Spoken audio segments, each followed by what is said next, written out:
என்ற இந்த நிகழ்வு இங்கு இடம்பெற்றிருக்கக்கூடிய சிலருக்காக என்ன என்ன மாதிரி நிகழ்வு நடக்குதுன்னு தெரிவிக்கிறதுக்காக ஆய்வு தற்சமயத்தில் ஆய்வை மேற்கொண்டு வரக்கூடிய ஆய்வாளர் தன்னோட ஆய்வு குறித்தான ஒரு அறிமுகத்தை இங்க நிகழ்த்துவாங்க. அப்ப இங்க இருக்கக்கூடிய பார்வையாளர் பகுதியில் இருக்கக்கூடியவங்க அந்த ஆய்வை செழுமை செய்யும் விதமாக சில கருத்துக்களை முன்வைப்பாங்க. பொதுவா இது வினாவிடை அப்படிங்கிற மாதிரி இல்லாம இவங்க முன்வைக்கக்கூடிய கருத்துக்களை அவங்க தேவைப்படும் பட்சத்துல ஆய்வாளரோ நெறியாளரோ தங்களோட ஆய்வுக்கு பயன்படுத்திப்பாங்க. சில நூல்கள் பரிந்துரைக்கப்படும். இப்படியாதான் இந்த நிகழ்வு நடைபெற்று கொண்டு வருகிறது.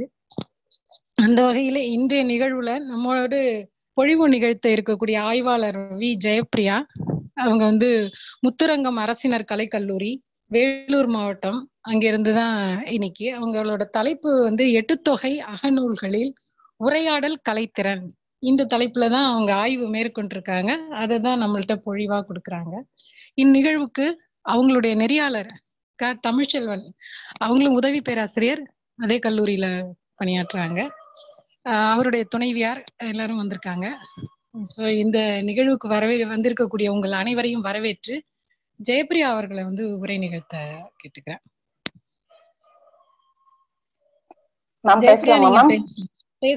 பேசுங்க. எட்டுத்தொகை அகநூல்களில் உரையாடல் கலைத்திறன் என்னும் தலைப்பில் பேச வாய்ப்பளித்த மணற்கேணி குழுமத்தின் ஒருங்கிணைப்பாளர்கள், குறிப்பா தேன்மொழி மேம் அனைவருக்கும் மனமார்ந்த வணக்கம். இதனோடு இந்த உரையரங்கில் இணைந்துள்ள எமது வழிகாட்டி, என் ஆய்வுக்கு ஊக்கத்தை கொடுத்து கொண்டிருக்கக்கூடிய எனது நெறியாளர் பெரும் மதிப்பிற்குரிய ஐயா முனைவர் க தமிழ்ச்செல்வன் அவர்களுக்கும், முனைவர் PC ஜெகதா தமிழ்ச்செல்வன் மேம் அவர்களுக்கும் என் மனமார்ந்த வணக்கம்.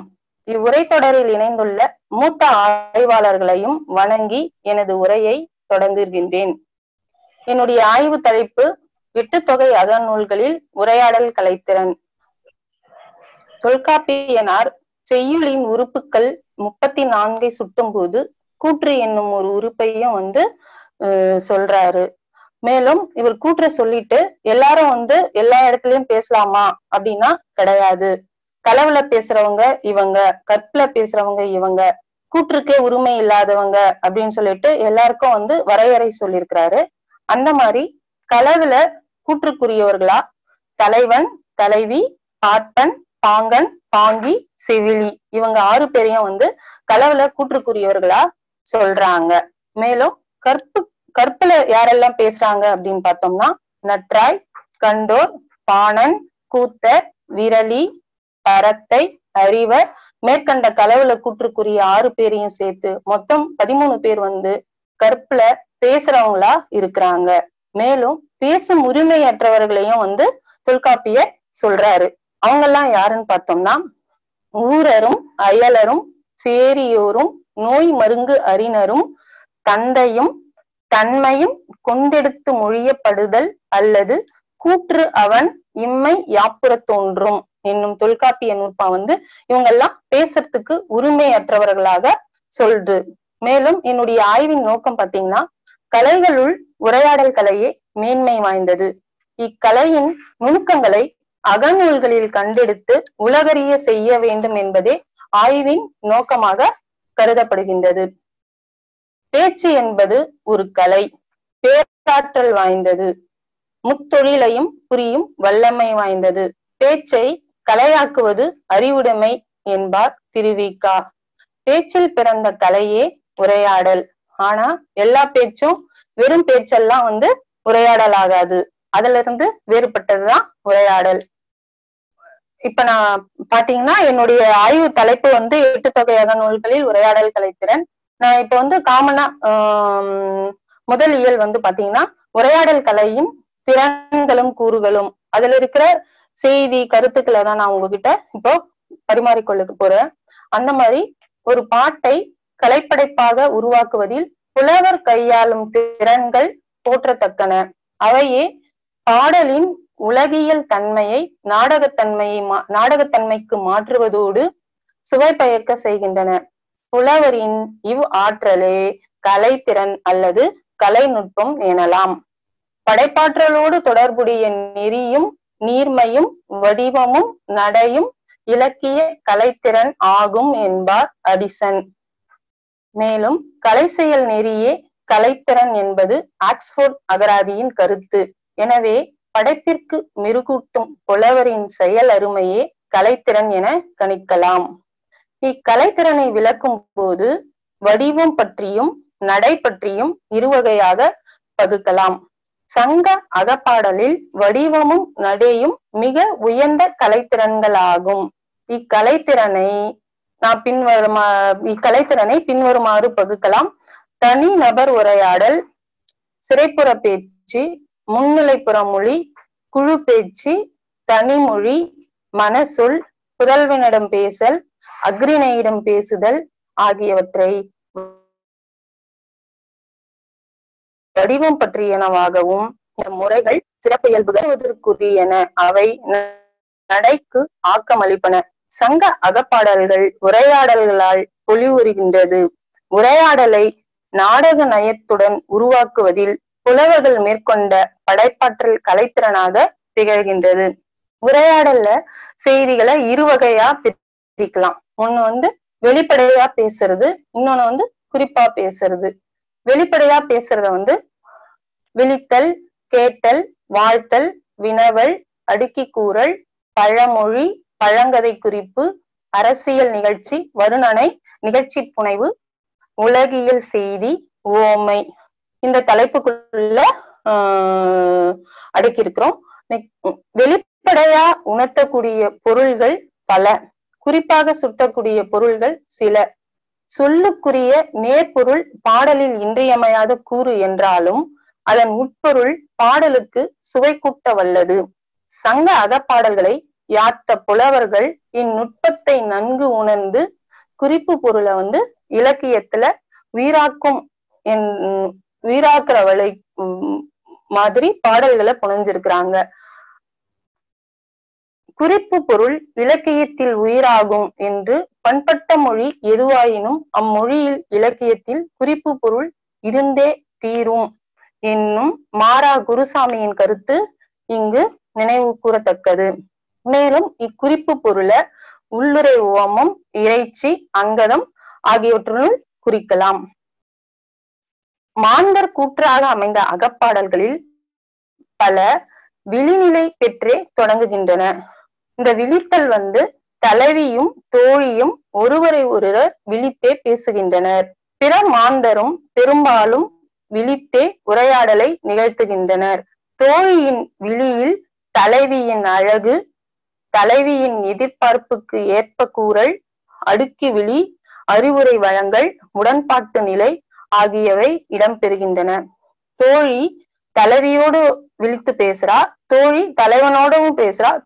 தோழி செவிலியை விழித்தல், தலைவி தோழியை விழித்தல், தலைவி தலைவனை விழித்தல், தலைவி புதல்வனை விழித்தல், தலைவன் தலைவியை விழித்தல் ஆகியவை இவ்விழிநிலையில் அமைகின்றன.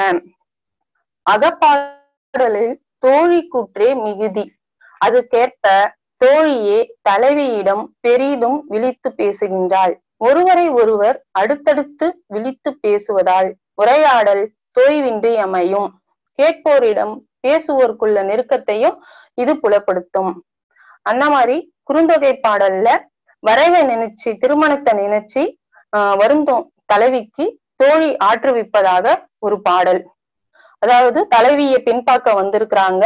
தலைவிக்கு தலைவன் ஓகே சொல்லி நம்மள திருமணம் செஞ்சுப்பாங்களா அப்படின்றது எனக்கு டவுட்டா இருக்கு அப்படின்னு சொல்லிட்டு தோழி கிட்ட கேக்குறா. அதுக்கு தோழி மறுமொழி சொல்றதாக இந்த பாடல், அவளை மனசை தேத்துறதாக இந்த பாடல் இருக்கு. அம்மா வாழி தோழி நம்மூர் பிரிப்போர் புணர்வோர் இருந்தனர் கொல்லோ, தண்டுடை கயவர் வெண்டலை சிதலவர் நன்றென்று மாக்களோடு இன்று பெரிதனும் ஆங்கனதவையே. நம்ம ஊர்ல இருக்கிறவங்களும் அவங்க ஊர்ல இருக்கிறவங்களும் வந்திருக்காங்க. அவங்க ரெண்டு பேரும் என்ன பண்றாங்க அப்படின்னா சிரிச்சு பேசிட்டு இருக்கிறாங்க. நம்மூர் பெரியவங்களும் அவங்கள சிரிச்சு பேசிட்டு இருக்கிறாங்க. அதனால நீ பயப்படாத, கண்டிப்பா உனக்கும் தலைவனுக்கும் திருமணம் நடக்கிறது உறுதி அப்படின்னு தலைவிய தோழி விழித்து பேசுறதா இந்த பாடல் அமைகிறது. அடுத்த பாடலாக தலைவனை ஆற்றுவிக்கும் விதமாக தோழி பேசுறது. ஒள்ளின வாழி தோழி கல்லென கனமழை பொழிந்த கான்மடி இரவில் தினைமே யானை இன்னிருந்து ஓட. அதாவது தலைவன் வந்து நேரா போய் தலைவி கிட்ட தன்னுடைய விருப்பத்தை தெரிவிக்கிறான். ஆனா அதுக்கு தலைவி வந்து இணங்கல. அதனால அடுத்து நம்ம என்ன பண்ணலாம் அப்படின்னா தோழியதான் நாடி பேசணும். அப்படி தோழி கிட்ட இவன் போயிட்டு ஹெல்ப் கேட்கும் போது தோழி வந்து தலைவி கிட்ட வந்து நீ வந்து என்ன பண்ண அப்படின்னா தலைவனை ஏத்துக்கோ, அப்படி இல்லைன்னா அவன் இறந்து போடுவான், அவன் இறக்குறதுனால நமக்கு தான் என்ன ஆகும் அப்படின்னா நஷ்டம். அதனால நான் சொல்றத நீ வந்து என்ன பண்ணு, கேட்டு அவனுக்கு வந்து நீ இறங்கி போய் இறங்கு அப்படின்னு சொல்றதா இந்த பாடல் இருக்கு. தலைவனுக்கு நீ இறங்காவிடின் அவன் இறந்து படுவான், அதனால் நமக்கு பெருந்துன்பம் பயக்கும், என் வேண்டுகோளுக்கு இணங்கு அப்படின்னு சொல்லிட்டு தோழி தலைவனை விழித்து பேசுறா. இவ விழித்து பேசும்போது டைரக்டா என்ன பண்ண மாட்டான்னா முதல்ல பேச மாட்டா. முதல்ல அவனுடைய வீரத்தையும் அவனுடைய நிலத்தையும் வெளிப்படுத்தி பின்னர் தான் அவ வந்து தலைவனை பத்தி சொல்லுவா. எப்பவுமே தலைவனை வந்து பாராட்டியும் புகழ்ந்தும் பேச மாட்டா. தலைவியினுடைய அழகு கெடுவதற்காக தலைவன் மாறும்போது அவனை வந்து சினந்தும் இகழ்ந்தும் விரட்டும் நிலையிலையும் தோழியினுடைய உரையாடல் காணப்படுகின்றது. அந்த மாதிரியான ஒரு பாடல். பொருள் வந்து வாழ்க்கைக்கு முக்கியம் கிடையாது அப்படின்னு சொல்லிட்டு இளமைதான் முக்கியம், நீ வந்து உன்னுடைய காதல் வாழ்வுல தலைவியை பிரிஞ்சு பொருள் தேட போறன்னு சொல்றியே, அதனால பொருள் வந்து முக்கியமானது அல்ல அப்படின்னு சொல்லிட்டு தலைவனுக்கு எடுத்து சொல்ற ஒரு பாடல். தோழி உலகியல் அறிவோடு எடுத்து கூறும் இக்கலித்தொகை பாடல் ஒன்று. உரனுடை உள்ளத்தை செய்பொருள் முற்றிய வளமையானாகும் பொருள் இது என்பாய், நீ நெஞ்சத்துல வீரம் மிக்கவன் அறிவேன், பொருள் தேடி கொண்டு வந்த வளத்தால் மகிழ்வா சந்தோஷமா இருக்கலாம் நீ நினைக்கிற, ஆனா அது சரி கிடையாது. இளமை வந்து நிலையில்லாதது. அதனால இந்த இளமையிலே நீ என்ன பண்ண, தலைவி கூட சந்தோஷமா இரு, அது மட்டும்தான் நிலையானது. நீ இப்ப போயிட்டு பொருள் ஈட்டிட்டு வர, இன்னைக்கு இருக்கிறவங்க நாளைக்கு கிடையாது. எப்ப யாரு வந்து உயிரோடு இருப்போம் அப்படின்னு சொல்லிட்டு அறிஞ்சவங்க யாரும் இல்ல. நீ உன்னுடைய இளமையான வாழ்வை போற்றி பாதுகாத்துக்கொள். அதோடு மட்டும் இல்லாம பொருளை தேடி செல்றவங்க கூட நீ என்ன பண்ணாத, சேராத. கூற்றும் மூப்பும் ஆகியவற்றை மறந்தவரோடும் நீ சேராத அப்படின்னு சொல்லிட்டு தலைவனுக்கு வந்து உலகியல் அறிவோடு சொல்றதா இந்த கலித்தொகை பாடல் இருக்கு. மேலும் உரையாடல்ல வந்து ஒரு செய்தியை நம்ம மத்தவங்க கிட்ட சொல்றோம் அப்படின்னா அது அது ஆழ மனசுல அப்படியே பதியணும்னா அந்த வார்த்தையை நம்ம திருப்பி சொல்லுவோம். அந்த மாதிரி அடுக்கி கூறல் பான்மையில உரையாடல்கள் பாடல்களும் வந்து சங்க அக இலக்கியத்துல காணப்படுது. அந்த மாதிரியான ஒரு பாடல். பேசுவோர் உணர்த்த விளையும் செய்தி கேட்போரின் நெஞ்சில் அழுத்த பதிவதற்காக திரும்ப திரும்ப கூறுதல் உண்டு, இதனை அடுக்கி கூறல் எனலாம். இன்றும் உலக வழக்குல ஒரு தடவைக்கு 3 தடவை சொன்ன அப்படின்றத நம்ம சொல்லிட்டு இருக்கோம். அந்த மாதிரி ஒரு பாடல் கலித்தொகையில. பல உருணரும் சாந்தம் படுவருக்கு அல்லதை மலை உலே பிறப்பினும் மலைக்கு அவைதான் என் செய்யும், நினையுங்கால் நும் மகள் நுமக்கு ஆங்கு அணையலே, சீர்கை விண்முத்தும் அணிவருக்கு அல்லதே நீர் உல பிறப்பினும் நீருக்கு அவைதான் என் செய்யும், தேருங்கால் நும் மகள் நுமக்கும் ஆங்கு அணையலே, ஏழ்புணர் இசை முரல்பவர்க்கு அல்லதே யாழ் உல பிறப்பினும் யாழ் அவைதான் என் செய்யும். உடன்போக்கு சென்ற தலைவியை தேடிக்கிட்டு நற்றாய் வந்து போறாங்க. அங்க வழியில வந்து வைணவர் ஒருத்தர் வந்து பாக்குறாங்க. அவங்க கிட்ட இவங்க என்னுடைய பெண் வந்து இந்த சைடு போனாங்களான்னு கேக்குறாங்க. அதுக்கு அந்த வைணவர் சொல்றதா இந்த பாடல் இருக்கு. நீ வந்து என்ன பண்ற அப்படின்னா நீ ஏன் அவங்கள போயிட்டு தேடிட்டு போற, அவ கரெக்டா போக வேண்டிய இடத்துக்குதான் போயிருக்கா. சிறந்த ஒரு கற்ப நெறியை மேற்கொண்டு தலை சிறந்த ஒருவனை ஏற்றுக்கொண்டு சென்று உன் மகள் போயிருக்கா, அவளை நினைச்சு நீ என்ன பண்ணாத, வருந்தாத. சந்தனம் வந்து என்னதான் மலையில பிறந்தாலும் அது வந்து மலைக்கு பயன்படுறது கிடையாது, அத போட்டுக்கிறவங்களுக்கு தான் பயன்படுது.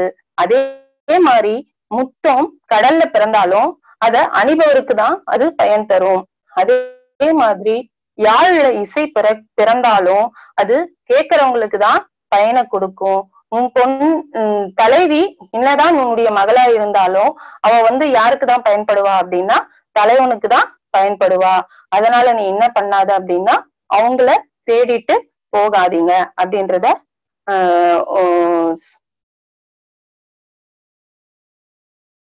சொல்றதா இந்த கலித்தொகை பாடல் இருக்கு. மேலும் சங்க அகப்பாடல்கள்ல பழமொழிகளும் வந்து தங்களுடைய உரையாடல்கள்ல எடுத்து பேசுறாங்க. அந்த மாதிரியான பாடல்கள் மக்கள் பட்டறிவில் பிறந்த மணிமொழியே பழமொழி எனலாம், இதற்கு பழைய மொழி பண்பட்ட மொழி அப்படின்ற பழமொழியை பற்றிய பெரிய கருப்பனின் கருத்து. ஒன்றை காரணம் காட்டி நிறுத்தற் பொருட்டே முதுமொழி வருகிறது அப்படின்னு சொல்லிட்டு சொல்வாரு. சங்க அக இலக்கியத்தில் பழமொழிகளை உயிர்த்துணர்தல் அரிதாகவே உள்ளது. ஆயினும் அகநானூரில் பழமொழியை பற்றிய குறிப்பு வெளிப்படையா வருது. இம்மை நன்று செய் மருங்கலத்தில் என்னும் தொன்றுதொடு பழமொழி என்று பொய்த்ததன்று கொள் என்னும் மாமுள்ளனார் பழமொழியின் தொன்மையை சுட்டுகிறார். கலித்தொகை பாட்டுல வந்து பழமொழியை பற்றிய செய்திகள் இருக்கு. இரும்புலி கொன்மனார் நிறுத்த வலையிலோர் ஏதில் குறுநரி பட்டற்றார் போல். அதாவது புளிய பிடிக்க வச்ச வலையில நரி மாட்டிக்கொண்டது போல. தலைவன் வந்து இரவுக்குரியல தலைவியை சந்திக்க வரான். அப்ப வந்து டைரக்டா போயிட்டு தலைவி வந்து சந்திக்க மாட்டான். முதல்ல தோழி போயிட்டு யாருன்னா இருக்காங்களா பார்த்துட்டு அப்புறம் நீ போயிட்டு பேசு அப்படின்னு சொல்வாங்களாம். அப்போ இவ போறா ஒரு நாள். அங்க வந்து ஒரு முதுகிழவன் வந்து இருக்கிறான். அப்ப வந்து அவன் வந்து என்ன சொல்றான் அப்படின்னா, நீ வந்து இங்க ஏன் இருக்க, நீ என்ன பண்ற, இங்க வந்து அணங்கு இருக்கும், பேய் இருக்கும் அப்படின்னு சொல்லிட்டு அந்த கிழவன் வந்து தோழி கிட்ட பேசும்போது தோழி வந்து இந்த மாதிரி அவங்க பேச போகும்போது நான் வந்து மாட்டிக்கிட்டேனே அப்படின்னு சொல்லிட்டு சொல்ற. இந்த இரும்புலி கொன்மனா நிறுத்த வலையிலோர் ஏதில் குறுநரி பட்டாற்ற போல இருக்கிறாங்க அப்படின்ற சொல்றதா இந்த பாடல் இருக்கு. மேலும் பேசும்போது நம்ம பேச்ச கேக்குறவங்க வந்து கரெக்டா கேக்குறாங்களா, அவங்களுடைய மைண்ட் வந்து நம்ம பேசுறதுல இருக்குதா அப்படின்றதுக்கோசரம் கேட்பித்தல் அப்படின்ற ஒரு சப்டாபிக்ல நான் வந்து உரையாடலில் கேட்போரை வயப்படுத்தி பேசுவோர் முனைவர், கேட்போர் முழுவதும் ஈடுபாடோட கேக்குறாங்களா என்பதற்காக பேசுவோர் வந்து அடிக்கடிக்க கவனி அப்படின்னு நம்ம இப்போ சொல்லுவோம் இல்லைங்களா, அந்த மாதிரி கேளாய் என விழித்து தம் பேச்ச வந்து திசை திருப்புவாங்க. அது போல சங்க அகப்பாடல்ல கேளாய் எல்ல தோழி கண்டிசின் பான கேண்டிசின் வாழ கான்மதி பான என்ற தலைப்பில் பேச்சிலும் தலைவனின் பேச்சிலும் கண்டிசின் மகளே என்ற செவிலியின் பேச்சிலும் இத்தன்மையை வினைநிலை விழிகள் அமைகின்றன. கேட்போரின் ஆவலை தூண்டுவ தம் பேச்சை கேட்குமாறு செய்வதற்கு இவ்வினைநிலை விழிகள் பயன்படுகின்றன. வாழ்த்துதல். பேசும்போது பொதுவாக வாழ்த்தி பேசுறது வந்து ஒரு மரபாவே இருக்கு. அந்த மாதிரி வாழ்த்தி பேசினா கேட்கிறவங்களுடைய மனசு வந்து மகிழ்ச்சியா இருக்கும். அந்த மாதிரி பேசுற பாடல்களும் வந்து சங்க அக இலக்கியத்துல காணப்படுகிறது. வாழி ஆதன் வாழி அவனி வாழ்க எங்கோ மாதவி மடந்தை என மாடல்ல மறையும் சேரன் செங்குட்டுவனிடம் வாழ்த்தி கூறுதல். வாழி என் கொற்கை வேந்தே வாழி அப்படின்ட்டு என வாயிலும் பாண்டிய நெடுஞ்செழியனிடம் கூறுவதாலும் உணரலாம். இந்நாடக பண்பு அக பாடல்களில் அமைந்துள்ளமை உணர்த்துவதற்குரியது. இங்கு வாழ்த்துதல் பெரும்பாலும் அகப்பாடல்ல பாத்தீங்கன்னா விழிநிலையிலேயே அமைகின்றது. தலைவியும் தோழியும் உரையாடும் போது வாழி தோழி, அன்னாய் தோழி, வாழி வேண்டன்னை, நுந்தை வாழியர் என்னும் தொடர்களும், தலைவி தோழி பேச்சுகளில் பொருந்தி அமைகின்றன. கேட்போரின் மனம் மகிழவும் பேசுவோரின் எண்ணம் ஈடேறவும் பேச்சின் தொடக்கத்தில் வாழ்த்து பிறக்கின்றது. மேலும் உரையாடல்ல பழங்கதை குறிப்புகளும் இடம்பெற்றிருக்குது. இந்த பழங்கதை குறிப்பு தொல்காப்பியனார் குறிப்பிடும் போது 8 வகை வனப்புகள் உள்ள பழங்கதை குறிப்பை சேர்ப்பாங்க. மக்கள் அனைவருக்கும் கதைகளை பற்றிய புகழ்பெற்ற பாடல்கள் என தொன்மையை விளக்குவர். முன்னோர் கூறிய கதையையும் கருத்தும் பேசுவோர் பேச்சில் இடம்பெறுதல் அவர்களின் உரைக்கு வலிமையை கூட்டி சுவை அளிப்பவனாக பயன்படும். இப்பழங்கதை குறிப்புகளை உரையாடல பேசும்போது பேசுவோர் எடுத்துரைக்கின்றனர். கலித்தொகையில் தோழி தலைவி கூற்றுகளில் பாரத கதை பற்றிய நிகழ்ச்சிகள் இடம்பெறுகின்றன. தோழி கூற்றுகளில் மிகுதியான பழங்கதை குறிப்புகள் இடம்பெற்றுள்ளன. முறுக்கு கடவுள் அவுணரை கொன்றது, அவுணர்களின் வலிமையை அழிக்க முக்கண்ணன் இறைவன் சினந்து முப்புறம் எரித்தல், உலகை தம் காலடியால் திருமால் அளத்தல், மாயவன் பகைவராகிய மல்லரை சாய்த்தல் முதலிய பழங்கதை குறிப்புகளும் உரையாடல்ல இருக்கு. இது கலித்தொகை பாடல்ல அதிகமா காணப்படுது.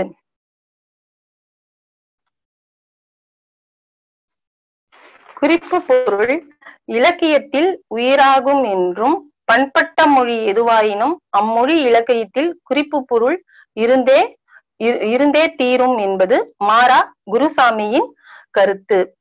தலைவனின் மனக்குறையை தோழி தலைவி எடுத்து உணர்த்த முற்படும் போது தலைவி தன் மனக்குறையை தோழி எடுத்து கூறும் முற்படும் போதும் இக்குறிப்பு பொருள் சிறந்து விளங்குகின்றது. நல்லென்றே யாமம், அதாவது குறிப்பு பொருள் இலக்கியத்துல அகப்பொருள்ல பெரும்பாலும் இடம்பெறுது. அந்த மாதிரியான ஒரு பாடல். தோழி தலைவி தூங்காத தலைவனுடைய பிரிவை நினைத்து தூங்காத இருக்கிறா. அப்போ தூங்காத இருக்கும்போது எல்லாருமே உறங்கிட்டாங்க. ஆனா என்னுடைய உறக்கம் எனக்கு உறக்கம் வரல. அந்த உறக்கம் ஏன் இல்லைன்ட்டு என்னை யாரும் கேட்கல அப்படின்றதால ஒரு பாடல். நல்லென்றே யாமம் சொல்ல விழுந்து இனிந்து அடங்கினரே மாக்கள் முனிவு இன்று நனந்தலை உலகமும் துஞ்சும் ஓர் யான் மன்றம் துஞ்சாதனே. இக்குறுந்தொகை பாடல இப்ப திரைப்பட பாடலா இருக்கு. எல்லாமே உறங்கிட்டாங்க, நான் மட்டும் உறங்கல. ஆனா நான் உறங்காததுக்கான காரணத்தையும் யாரும் கேட்கல. ஆனா தலைவன் ஊர்ல இருக்கிற புன்னை நிழல்ல உரையும் குருகுகள் கூட தூங்கியாச்சு. ஆனா நான் என்னுடைய உறக்கம் நீங்குவதற்கு அவன் காரணம் ஆயிட்டான் அப்படின்றத குறிப்பால சுற்றாங்க. மேலும் தலைவனுடைய பிரிவால தலைவி பசலை நோய்பட்டு இருக்கிறாங்க. ஏன் இவ இப்படி இருக்கா அப்படின்னு சொல்லிட்டு காரணத்தை தெரிஞ்சுக்கிறதுக்காண்டி செவிலியும் தலைவியும் கட்டு வச்சு கேக்குறாங்க. அப்போ கேட்கும்போது அந்த கட்டு வச்சு அவங்க சொல்லும் போது தோழி என்ன சொல்றா அப்படின்னா, குறிப்பால அகவன் மகளே மணவுக்கு பண்ண நன்னெடுங்குந்தல் அகவன் மகளே பாடுக பாட்டே இன்னும் பாடுக பாட்டே அவர் நன்னெடுங்குன்றிய பாடிய பாட்டே. நீ பாடிய பாட்டுல அவர் அப்படின்றது யார குறிக்குது அப்படின்ற ஆராய்ச்சியில தலைவியும் நற்றாயும் செவிலியும் ஈடுபடணும். அதனால நீ என்ன பண்ண, அவ இந்த தலைவி மத்ததெல்லாம் சொல்லும் போது மட்டும் சோகமா இருக்கா. ஆனா தலைவனுடைய ஊரையும் சிறப்பையும் சொல்லும் போது சிரிக்கிறாளே, ஏன் அவ அப்ப சிரிக்கிறா, அப்ப அவர் பாட்டை பாடும்போது மட்டும் இவ சிரிக்கிறாளே என்ற ஆராய்ச்சியில ஈடுபடுற அளவுக்கு நீ என்ன பண்ணுன்னா என்ற கருத்தை இது குறிப்பா சொல்லுது. மேலும் சங்க குறிப்புல ஓமைகளையும் பயன்படுத்தி இருக்கிறாங்க. கலித்தொகையில ஒரு ஓமை, அதாவது ஓமை குறிப்பு பொருள்ல பயன்படுத்தி படைப்பாற்றலை வந்து வளர்க்கும் விதமாக ஓமை வந்து இருக்கு. படைப்பாளியின் உணர்த்தும் திறனை அவன் புனைந்துள்ள ஓமைகளாலே எளிதில் அறிந்து கொள்ள முடியும் என்பார் சி. பாலசுப்ரமணியன். அகமாந்தர்கள் ஓமை கூறுவதற்கு உரிய சூழலை தொல்காப்பியனார் வரையறை செய்கின்றார். கருத்துக்கு அழுத்தம் தருவதற்கு இந்த ஓமை வந்து கையாளப்பட்டிருக்குது. அந்த மாதிரி ஓமைகளை வந்து பயன்படுத்துற பயன்பாட்டுக்கு ஓமையால் பாடப்பட்ட ஒரு எடுத்துக்காட்டு பாடல். பாலை நிலத்தின் கொடுமையை கூற வந்த பாலை பாடிய பெருங்கடுங்கோ என்னும் புலவர் வறியவன் இளமை போல் வாடிய சினைவாய் சிறையவன் செல்வம் போல் நேர்ந்தார்க்கு நிழலின்றி யார் கண்ணும் இகழ்ந்து செய்து இசை கெட்டான் இறுதி போல் வேரோடு மரம் வெம்ப விரிகதிர் பெறுதலின். இளமையிலே வறுமையுற்றவன் போல் தளிர்கள் வாடிய கொம்புகளை உடையவனவாக மரங்கள் நிற்கின்றன. கொடுத்ததற்கு மனம் இல்லாதவனுடைய செல்வம் தன்னை சேர்ந்தார்க்கு பயன்படாதவாறு போன்ற தன்மை போல தன்மை சேர்ந்தவருக்கு நிழல் கூட தராத என்ன பண்ணிருக்குன்னா அந்த மரம் இருக்கு. யாவரிடத்தும் ஒழுக்கத்தை கடந்து தீங்கு செய்பவரின் புகழ் கெட்டு இறுதியில தான் அழியறதோட தன் சுற்றத்தாரோட அழிஞ்சு கெடுவாங்க. அதுபோல கதிரவனின் கதிர்கள் சுடுவதினால் கிளைகள் மட்டுமல்ல மரங்களும் என்ன பண்ணிருக்குன்னா வேரோடு நிக்கிற பாலை நிலத்தினுடைய வழிய வந்து இந்த ஓமை இந்த பாடல் குறிப்பாக பொருளை வந்து வெளிப்படுத்துறதுல உள்ளரையும் வந்து அமைந்த பாடல்களும் காணப்படுது. தலைவன் திருமணம் நடந்த சில நாட்கள்லயே என்ன பண்றான் அப்படின்னா தலைவியை விட்டு பிரிஞ்சு பரத்தை கிட்ட போயிடுறான். அப்ப வந்து அத வந்து குறிப்பால தோழி என்ன பண்றான் அப்படின்ட்டு தோழிகிட்ட தலைவன் வந்து சொல்றான். எப்படி சொல்றான் அப்படின்னா, கரும்பின் எந்திரம் களிர் எதிர் பிளிற்றும் தேர்வன் கோமா தேனூர் அன்னை இவள் நல்லணி நயந்து நீ துறந்தலின் பல்லோர் அறிய பசல்தல அன்று நுதலே. அதாவது தேனூர் என்ற ஊர்ல வந்து யானையினுடைய ஓசைக்கு எதிரா கரும்பு ஆலை தொழில் செய்வது போன்ற கரும்பு ஆலை பிழிகிற அந்த சத்தம் கேட்குமா. அந்த மாதிரி தலைவன் வந்து தோழி கிட்ட வாயில் வேண்டி நிக்கிறான். நான் வந்து இவள் காதல்ல உடல் மெலிந்தேன், அன்புடன் என்னை கலந்து இன்பமுடன் வாழுமாறு என பெருங்குரலுடன் குறிப்பால உள்ளுரை தோன்ற சொல்றதா இந்த குறுந்தொகை பாடல் இருக்கு. மேலும் எப்பவுமே வந்து ஒரு விஷயத்த சொல்லும் போது அவனுக்கு இன்னாத விஷயத்த வந்து ஃபர்ஸ்ட்ல சொல்லாம இனிது ஃபர்ஸ்ட் நல்லது சொல்லிட்டு அப்புறமா தீய தன்மையை சொல்ற பாடல்களும் வந்து காணப்படுது.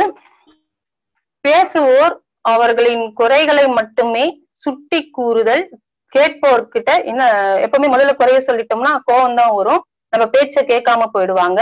அதனால முதல்ல அவங்களுடைய நல்ல செயலை சொல்லிட்டு அப்புறமா தீய அவங்க இன்னாத செயலை சொல்லுவாங்க. அந்த மாதிரி தோழி வந்து இரவு குறி நயந்து அச்சம் தரும் இரவு குறிக்கு வர தலைவனை ஆற்றுவிக்கும், நீ வந்து நைட்ல வராத அப்படின்னு சொல்றதுக்காண்டி யானை உழவுகின்ற அரிய வழியிலே நீ வருகின்ற நிலைமை எமக்கு இன்னாதது. நீ வந்து தலைவி மேல வச்சிட்டு இருக்கிற பாசம் வந்து எனக்கு இனியது. ஆனா நீ இரவுன்னு பார்க்காத, மழைன்னு பார்க்காத, இடின்னு பார்க்காத, நீ இந்த நைட்ல அவளை கடந்து பார்க்கறதுக்கு வர செயல் வந்து எனக்கு இன்னாதது. நீ அதனால நீ என்ன பண்ண அப்படின்னா விரைந்து இவங்க தலைவிய திருமணம் செஞ்சுக்கோ அப்படின்ற பாடல்கள் வந்து அப்படின்ற கருத்தை வந்து சங்க இலக்கியத்தில் பெண்களின் கூற்று நிலை. தொல்காப்பியனார் பெண்களை பேசுற இடத்தை வந்து வரையறை செஞ்சிருக்கிறாரு.